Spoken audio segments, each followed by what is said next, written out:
বন্ধুরা, ID হেলিয়াস Angel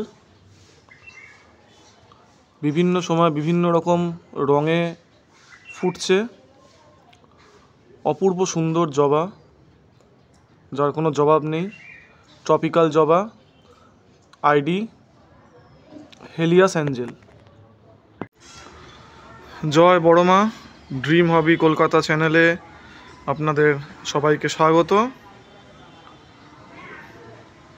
রথের মেলা বসেছিল নাকতলাতে, গীতাঞ্জলি মেট্রো স্টেশনের ঠিক সামনে। সেইখান থেকে কিনেছিলাম এই জবাটা। বলেছিল থোকা লাল হবে, কিন্তু এত সুন্দর হবে স্বপ্নেও ভাবিনি। অপরূপ সুন্দর রং, থোকা লাল জবা।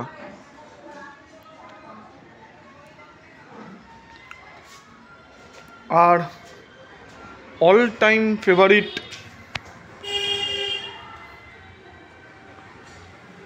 শিবা। প্রচুর ফুটলো টিল নাও, আরও ফুটবে। All time favourite ID Shiba. এবারেই রিপোর্ট করেছি 8 ইঞ্চির এই মাটির টবে। মোটামুটি ভালো রেজাল্ট পাচ্ছি। অপরূপ সুন্দর রং। সাইজ একটু ছোট হয়েছে, সেটা আশা করছি ঠিক হয়ে যাবে। অনেকেই বলে বোরন দিতে, তা আমি বোরন জিনিসটা দেওয়ার পক্ষপাতী নই। পরে অবশ্য দরকার পড়লে দিতে হবে কি না তারও কোনো গ্যারান্টি কেউ দিতে পারে না, আমিও দিতে পারি না। অপরূপ সুন্দর আইডি শিবা। বন্ধুরা, এই দেখুন, এই আর একটা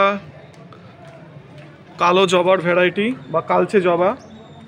আইডি হচ্ছে ব্রোঞ্জ বেরি। কালো বা কালচে যাই বলুন না কেন, আলটিমেটলি সেই কালো রঙই আসছে। আইজনটা রেড। খুব ভালো একটা ভ্যারাইটি। দীর্ঘদিন ধরে আমার ছাদ বাগানে আলো করে চলেছে এই গাছটি। গ্রোথ একটু কম হয়েছে, সেটা নিয়ে পরে ভাবনা চিন্তা একটু করব। কিন্তু আপাতত আপনাদেরকে দেখাচ্ছি ফুলটা ভীষণ সুন্দর, খুব হার্ডি গাছ, খুব ভালো একটা গাছ। আইডি ব্রোঞ্জ বেরি। দুর্দান্ত একটা ভ্যারাইটি। যারা আমাদের চ্যানেল রেগুলার ফলো করেন তারা জানেন যে এই ফুলটা কতবার হয়ে গেল এবার। ID unknown, similar to nectar fresh. ভীষণ সুন্দর একটা জবা, খুব হার্ডি গাছ। যেগুলো হার্ডি গাছ আমি সেগুলো মেনশন করে দিচ্ছি, এগুলো হার্ডি গাছ। ইন্ডিয়াতে হাইব্রিডাইজড ট্রপিক্যাল জবা, ID unknown, similar to nectar fresh.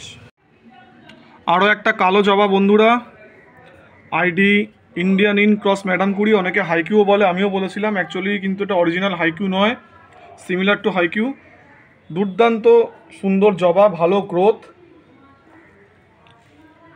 ভালো ফুলের সাইজ, চমৎকার কালার। একটা বাগানে রাখলে কিন্তু বাগান রীতিমতো ঝলমল করে উঠবে। যত ঠান্ডা পড়বে তত রং ডিপ আসবে। এখন যেহেতু একটু টেম্পারেচার বেড়ে গেছে তুলনামূলকভাবে, সেজন্য কিন্তু অতটাও আসেনি। তবে যা এসছে সত্যি অপূর্ব, দেখে শান্তি আছে রীতিমতো। বন্ধুরা, এই একটা গাছ অবশ্যই আপনারা আপনাদের ছাদ বাগানে রাখবেন, সেই অনুরোধ আমাদের তরফ থেকে। বন্ধুরা, এটা কিন্তু সেকেন্ড দিনের ফুল, অর্থাৎ ফুলটা হয়ে গেছিল গতকাল, এটা আজকে দ্বিতীয় দিন।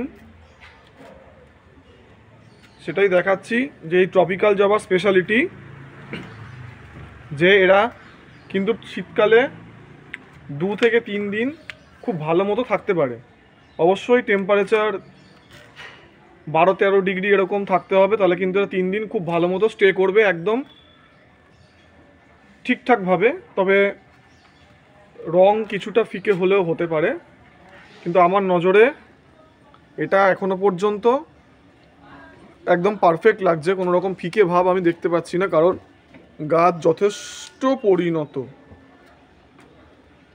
আর তলায় একটা সিট পটও আছে। এবার দেখুন এই ফুলটা, এই ফুলটাও কিন্তু আজকে সেকেন্ড দিন এবং যথেষ্ট ভালো আছে, সুন্দর আছে, কেউ দেখে বলবেই না যে এটা আজকে দ্বিতীয় দিনের ফুল। সুতরাং ট্রপিক্যাল জবা যে শীতকালে 2 থেকে 3 দিন স্টে করে, সেটাই এই ভিডিওর মাধ্যমে আপনাদেরকে বলতে চাই যে ট্রপিক্যাল জবা কিন্তু শীতকালে 2 থেকে 3 দিন অনায়াসে থাকবে। তবে হ্যাঁ, যে একটু যত্ন করতে হবে, যত্ন না করলে কিন্তু হবে না, একটু যত্ন করতে হবে, খুব বেশি যত্নও না, আবার একদম ইগনোর করলেও চলবে না। আইডি দুর্গা খুব সুন্দর একটা ফুল, কিন্তু কিছু কারণে গাছটা একটু ড্যামেজ হয়েছে আমার, কারণ প্রচুর পাতা ঝরিয়েছে গাছটা, প্রায় 7-8টা পাতা ঝরিয়েছে। তবে পাতা ঝরালেও ঠিক তলার দিক থেকে কিন্তু অনেক নতুন নতুন পাতাও বেরোচ্ছে, এটাই যা একটা ভালো দিক। তাই এর আগের বার যখন দুর্গা ফুটেছিল যতটা সুন্দর হয়েছিল, ততটা সুন্দর রূপে কিন্তু ও নিজেকে মেলে ধরতে পারেনি। যাই হোক, গাছটা এখন আন্ডার ট্রিটমেন্ট আছে, আশা করছি খারাপ কিছু হয়নি। টবের মাটিতে অলরেডি ট্রাইকোডার্মা ভিরিডি দিয়ে রেখেছি, সুতরাং ফাঙ্গাস রিলেটেড যদি কোনো সমস্যা হয়ে থাকে তাহলে কিন্তু সেটা নির্মূল হয়ে যাবে। আর গাছে পোকামাকড়ের উৎপাত সেরকম কিছু নেই, কারণ আমি কাকা সুপার সোনাটা ঘুরিয়ে ফিরিয়ে ইউজ করি। তো বন্ধুরা, এই ছিল আজকের ভিডিও। এই ট্রপিক্যাল জবা এখন আমাদের বাগানে ফুটছে, আরও প্রচুর কুড়ি আসছে। আমি আজকেই সব ট্রপিক্যাল জবার আমার যা সংগ্রহে আছে, আমি কুড়ি গুনে দেখলাম, প্রায় 197টা মতো কুড়ি আছে। আমি তার মধ্যে থেকে আজকে প্রায় 7-8টা মতো কুড়ি ভেঙে ফেলে দিয়েছি, কারণ গাছের গ্রোথটা আমার কাছে ইম্পর্টেন্ট, গাছের ফুলটা বেশি নয়। কারণ গাছের গ্রোথ যত বেশি হবে, যত ব্রাঞ্চেস আসবে, তত গাছের ভালো ফুল হবে, এটা খুব স্বাভাবিক সত্যি কথা। তা বন্ধুরা, এখানে ভিডিওটা শেষ করছি। আশা করছি আমাদের চ্যানেলের ভিডিও আপনাদের কাছে ভালো লাগছে এবং আমাদের সঙ্গে থাকুন। এরপরে আমরা আরও ভালো ভালো ভিডিও আপনাদের কাছে আনার চেষ্টা করব। আর প্রত্যেকে ভালো থাকবেন, সুস্থ থাকবেন, ঠান্ডায় কিন্তু অবশ্যই সবাই প্রিকশন নিয়ে চলবেন।